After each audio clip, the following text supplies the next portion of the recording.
Hello दोस्तों, स्वागत है आपका आपके चैनल डिफेंस स्टडी में।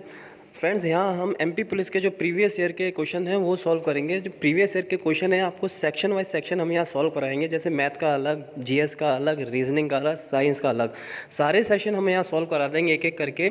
तो फ्रेंड्स, अगर आपको ये वीडियो अच्छी लगे तो चैनल को सब्सक्राइब करो और वीडियो को लाइक करो। ओके, बढ़ते हैं अपने सेशन की तरफ। तो चलिए दोस्तों, शुरू करते हैं आज की अपनी सीरीज़। तो आज की हमारी सीरीज़ है, उसका जो पहला क्वेश्चन है वो है भारतीय सेना के प्रमुख कौन है। भारतीय सेना यानी इंडियन आर्मी, उनके जो चीफ़ हैं वो कौन है। तो दोस्तों, जब 2017 के एग्ज़ाम हुए थे उस टाइम पे जो भारतीय सेना के चीफ़ थे उनका नाम था विपिन रावत साहब, लेकिन अब ये नहीं है।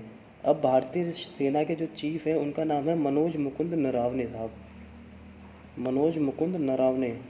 अब याद रखना, अगर ये क्वेश्चन आता है तो इसका सही आंसर है मनोज मुकुंद नरावने। दोस्तों, बात करें राकेश कुमार भदौरिया की, तो ये एयरफोर्स के चीफ़ हैं। एयरफोर्स के चीफ़ हैं मनोज कुमार भदौरिया। दोस्तों, बात करते हैं राकेश अस्थाना जी की, तो राकेश अस्थाना जी जो है बीएसएफ के डायरेक्टर जनरल हैं। बीएसएफ के डीजी जो है वो अभी वर्तमान में राकेश अस्थाना जी हैं। ओके फ्रेंड्स, अब अपने अगले क्वेश्चन की तरफ चलते हैं। अगला क्वेश्चन है, मानव अधिकार दिवस कब मनाया जाता है। तो दोस्तों, भारत में जो मानव अधिकार दिवस है वो 10 दिसंबर को मनाया जाता है। 10 दिसंबर को ह्यूमन राइट्स डे, जिसे हम इंग्लिश में बोलते हैं, वो मनाते हैं 10 दिसंबर को। अगला क्वेश्चन है दोस्तों, विदिशा किस नदी के तट पर बसा है। तो विदिशा जो है वो बेतवा नदी के तट पर बसा है।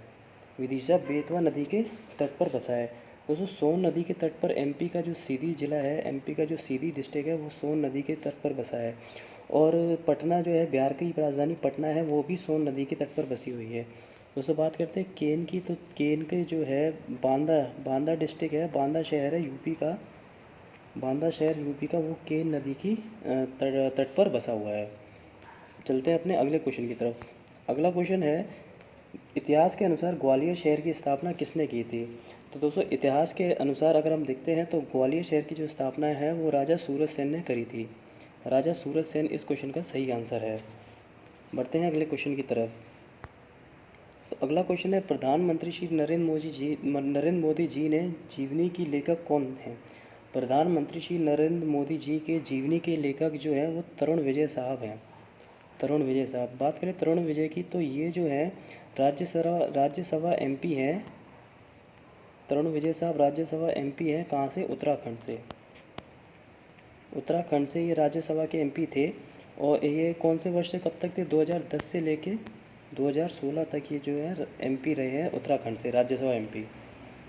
बढ़ते हैं अपने अगले क्वेश्चन की तरफ। तो दोस्तों, अगला क्वेश्चन है, हिंदुस्तान एयरोनॉटिक्स लिमिटेड का मुख्यालय कहाँ है। जो हिंदुस्तान एयरोनॉटिक्स लिमिटेड है उसका मुख्यालय कहाँ है। उसका मुख्यालय जो है वो बेंगलुरु में है। बेंगलुरु किसकी राजधानी है, कर्नाटक की। बेंगलुरु जो है कर्नाटका की राजधानी है। और बात करें चेन्नई की, चेन्नई किसकी राजधानी है, चेन्नई है दोस्तों तमिलनाडु की। तमिलनाडु की जो कैपिटल है वो चेन्नई है। बढ़ते हैं अपने अगले क्वेश्चन की तरफ। अगला क्वेश्चन है, भारत के कुल कितने केंद्र शासित प्रदेश हैं। भारत में कुल केंद्र शासित प्रदेश हैं, उस टाइम पे 2017 में जब एग्ज़ाम हुआ था उस टाइम पे 7 थे। तो इसका सही आंसर उस टाइम 7 था, लेकिन प्रेजेंट में भारत के 8 केंद्र शासित प्रदेश हैं। लेकिन बहुत से लोग कहेंगे कि ये 8 नहीं है, 9 है, क्योंकि पहले 7 थे और जम्मू कश्मीर और लद्दाख के बनने के बाद 9 हो गए। हाँ दोस्तों, वो सही है, 9 हो गए, लेकिन हाल ही में क्या हुआ, जो दमन एंड दीव था उसको जो दादर और नागर हवेली में मर्ज कर दिया गया। दमन और दीव जो दादर नागर हवेली है ये दोनों बन के एक बन गए हैं। तो ऐसे दोस्तों 7 पहले थे और एक ये, तो अभी ये दोनों मिलकर 8 हैं। तो दोस्तों, इसका सही आंसर जो है 8 है। याद रखना दोस्तों, दादर नागर हवेली और दमन दीव को हम मर्ज कर दिया गया है। अब बढ़ते हैं अपने अगले क्वेश्चन की तरफ। तो दोस्तों, अगला क्वेश्चन है, भारतीय रिजर्व बैंक की स्थापना कब हुई। तो भारतीय रिजर्व बैंक की जो स्थापना है 1935 में हुई थी, 1935 में की गई थी। दोस्तों, याद, भारतीय रिजर्व बैंक का हेडक्वार्टर कहाँ है, तो इसका हेडक्वार्टर जो है वो मुंबई में है। ये क्वेश्चन हो सकता है आपसे पूछ लिया जाए कि इसका जो हेडक्वार्टर कहाँ है, उसका हेडक्वार्टर मुंबई में है दोस्तों। और वर्तमान में इसका जो गवर्नर है वो कौन है, भारतीय रिजर्व बैंक के वर्तमान में गवर्नर कौन है। तो वर्तमान गवर्नर का नाम है शक्तिकांत दास। शक्तिकांत दास जो है, ये क्वेश्चन ऐसा हो सकता है, ये क्वेश्चन करंट में पूछे जा सकते हैं। तो शक्तिकांत दास जो हैं वो भारतीय रिजर्व बैंक के वर्तमान गवर्नर हैं। तो दोस्तों बढ़ते हैं अपने अगले क्वेश्चन की तरफ। अगला क्वेश्चन है, केंद्र सरकार के वित्त मंत्रालय के मुख्य आर्थिक सलाहकार कौन है? केंद्र सरकार के वित्त मंत्रालय के मुख्य आर्थिक सलाहकार जो हैं वो संजीव सान्याल साहब हैं, संजीव सान्याल।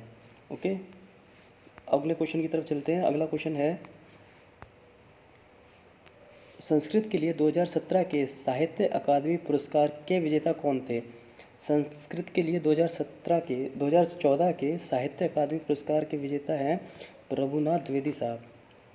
प्रभुनाथ द्विवेदी इस क्वेश्चन का सही आंसर है। और इनको जो है इनको जो है ये जो पुरस्कार मिला है वो मिला है कनक लोचना, जो इनकी किताब है उसके लिए, कनक लोचना के लिए इनको जो मिला है साहित्य अकादमी पुरस्कार 2014 का मिला है, कनक लोचना।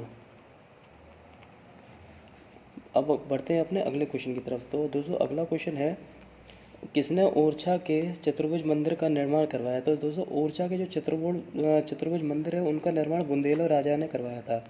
बुंदेलो राजा ने जो है चतुर्भुज मंदिर ओरछा का उसका निर्माण करवाया था। दोस्तों बात करें ओरछा की, तो ओरछा पहले जो है वो टीकमगढ़ ज़िले में पड़ता था, लेकिन अब याद रखना कि अब ओरछा जो है वो निवाड़ी, जो मध्य प्रदेश का नया ज़िला बना है निवाड़ी, तो वो अभी निवाड़ी में पड़ता है। ये करंट में क्वेश्चन पूछा जा सकता है कि ओरछा कहाँ पड़ता है? तो ओरछा निवाड़ी ज़िले में पड़ता है।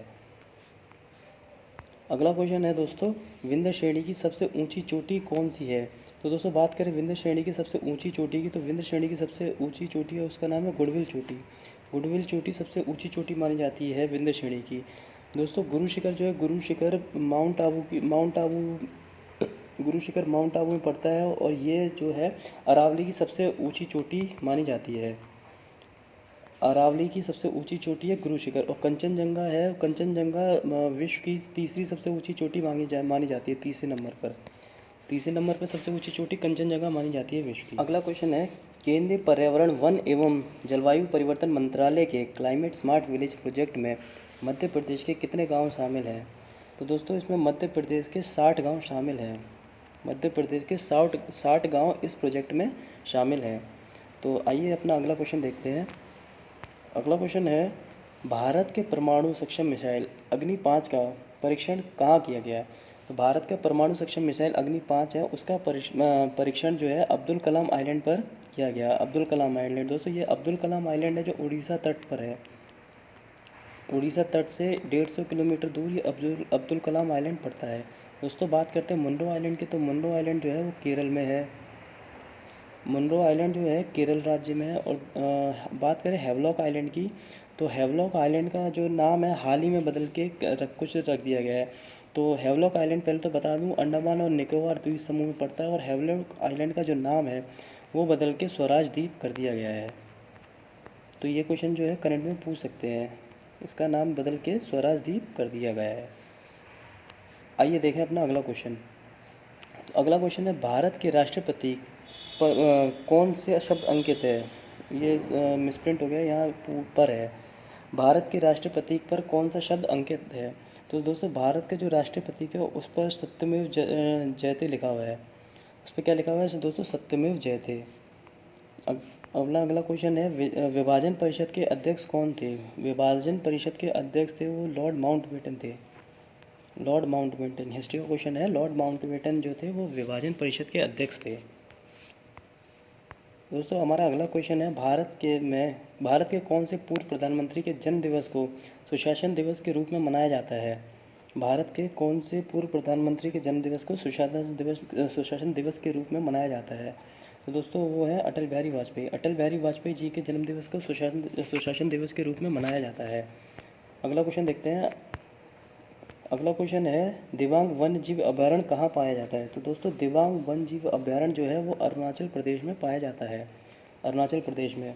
दोस्तों जम्मू कश्मीर का जो वो है, जम्मू कश्मीर में एक अभयारण्य पाया जाता है, उसका नाम क्या है? उसका नाम है दाचिंगम सेंचुरी। दाचिंगम सेंचुरी या फिर दाचिंगम अभयारण्य जो है वो जम्मू कश्मीर में पाया जाता है। और सिक्किम का जो अभयारण्य है उसका नाम है कंचनजंगा। कंचनजंगा अभयारण्य जो है वो सिक्किम में स्थित है। कौन से राष्ट्रीय पार्क को 1983 में टाइगर रिजर्व घोषित किया गया था? तो दोस्तों पेंच राष्ट्रीय पार्क है। पेंच राष्ट्रीय पार्क को 1983 में टाइगर रिजर्व घोषित किया था। दोस्तों बात करें जिम कॉर्बेट नेशनल पार्क की, तो ये उत्तराखंड में है। जिम कॉर्बेट नेशनल पार्क जो है वो उत्तराखंड में है। पेंच राष्ट्रीय उद्यान, पेंच नेशनल पार्क है, ये दोस्तों एमपी में है। गना नेशनल पार्क ये दोस्तों राजस्थान में है। और संजय डोगरी जो नेशनल पार्क है ये एमपी में है। बढ़ते हैं अपने अगले क्वेश्चन की तरफ। तो दोस्तों अगला क्वेश्चन है, उज्जैन शहर कौन सी नदी के तट पर बसा हुआ है। तो दोस्तों एमपी का जो उज्जैन शहर है वो कौन सी नदी के तट पर है। तो दोस्तों एमपी का जो उज्जैन शहर है वो शिप्रा नदी के तट पर बसा हुआ है, शिप्रा नदी के। तो बात करें चंबल की, तो चंबल नदी के तट पर कोटा बसा हुआ है। राजस्थान का जो कोटा शहर है वो चंबल नदी के तट पर है। और एमपी का जो मुरैना ज़िला है, एमपी का मुरैना शहर है वो भी चंबल के तट पर है। और बात करें सोन की, तो सोन के तट पर जो है वो सीधी है और पटना है। पटना शहर सोन के तट पर है और नर्मदा के तट पर जबलपुर बसा हुआ है। जबलपुर शहर जो है वो नर्मदा नदी के तट पर बसा हुआ है। तो दोस्तों आज के सेशन में बस इतना ही। हम आशा करते हैं कि आपको ये सेशन पसंद आया हो दोस्तों। और ऐसे ही पूरे जितने भी 2017 के जितने भी पेपर हुए थे सारे मैं एक न एक करके एक आपके सामने लाता रहूँगा दोस्तों। अगर आपको ये सेशन पसंद आया हो तो प्लीज़ इसे लाइक करना, चैनल को सब्सक्राइब करो। और दोस्तों ये